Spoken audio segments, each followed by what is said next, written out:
While training for the 1980 Olympics, she broke her neck. Mukina is confined to a wheelchair. She blames her former coach. Surprisingly, this was not the last time this incredibly dangerous move was performed in female gymnastics. Stay tuned till the end of the video to find out what it is. Gymnastics is a sport that balances beauty, strength, and extreme risk. Throughout history, some gymnastics moves have been banned due to safety concerns, aesthetics, or difficulty. These banned moves highlight the constant balancing act between innovation and safety in gymnastics. 10. Silivas Mount.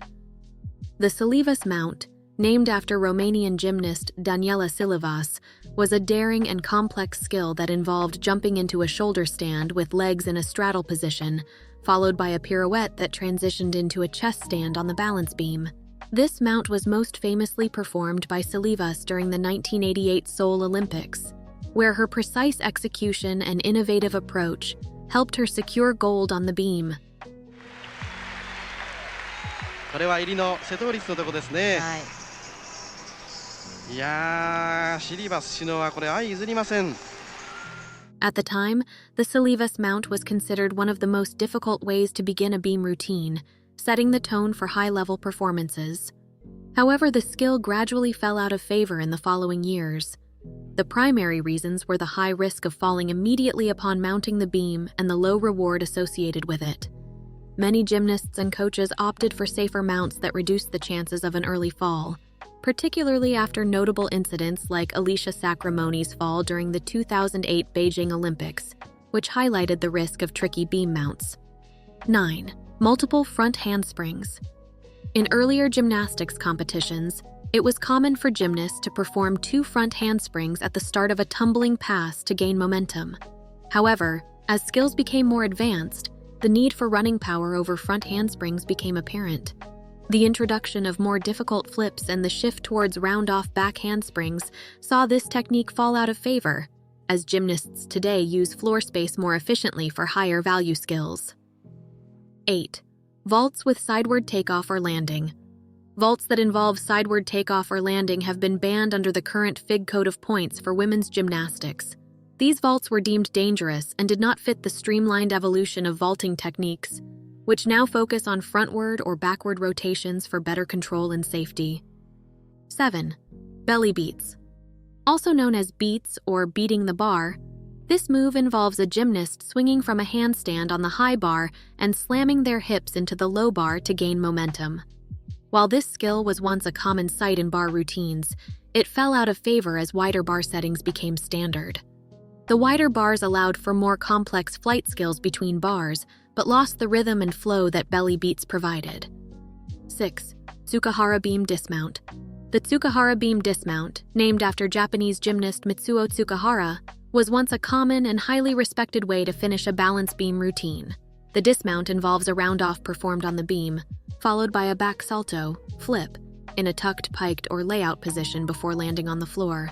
This skill was widely performed during the 1980s and early 1990s because it combined both difficulty and dynamic movement, making it a popular choice among elite gymnasts.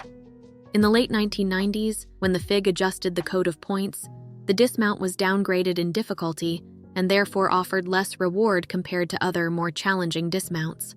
The downgrade, along with the introduction of higher difficulty requirements for beam dismounts, led many gymnasts to abandon the skill in favor of more difficult dismounts that could score better.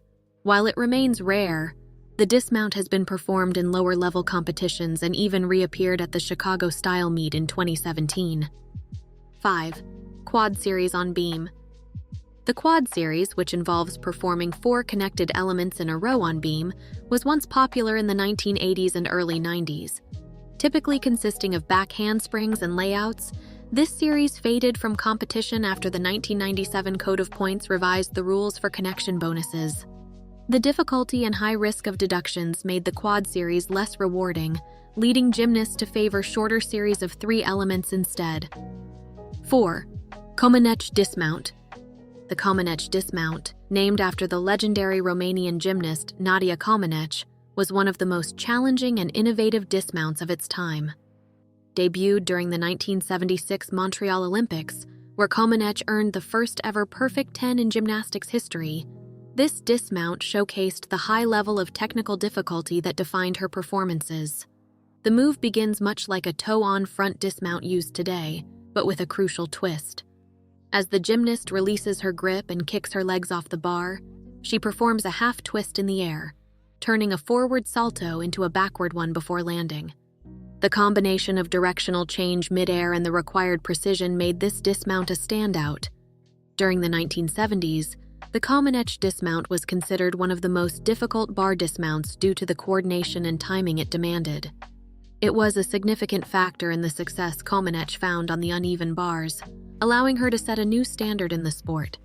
At the time, the dismount symbolized the shift toward more complex and daring skills in gymnastics, reflecting how athletes were pushing boundaries. However, as gymnastics evolved, the Komenech dismount gradually faded from the competition scene. The Komenech dismount, while still technically legal, offers lower point rewards compared to the more intricate dismounts commonly seen today, such as double layouts or full twisting double saltos. 3. Standing dismounts.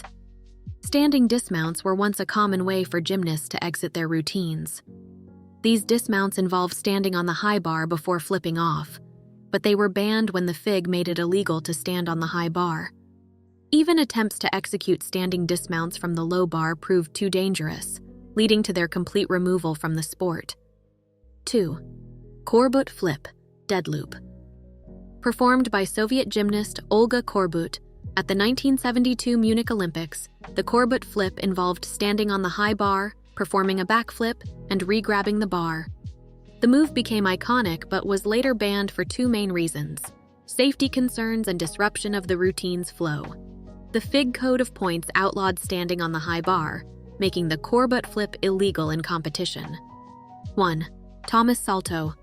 The Thomas Salto, named after American gymnast Kurt Thomas, is widely regarded as one of the most dangerous gymnastics moves ever performed. The move consists of a 1.5 salto backward with 1.5 twists, ending with a rollout. The skill was banned after multiple severe accidents, the most tragic being that of Soviet gymnast Elena Mukina, who broke her neck while practicing the move and was left quadriplegic. Elena Mukina won 3 gold medals in the 1978 World Championships, but she doesn't thrill the crowds anymore. While training for the 1980 Olympics, she broke her neck. It is believed the last gymnast to complete it was He Shuimei at the Barcelona Olympics in 1992. The difficulty of precisely executing the rollout landing without risking neck injury led to the move being banned in both men's and women's gymnastics.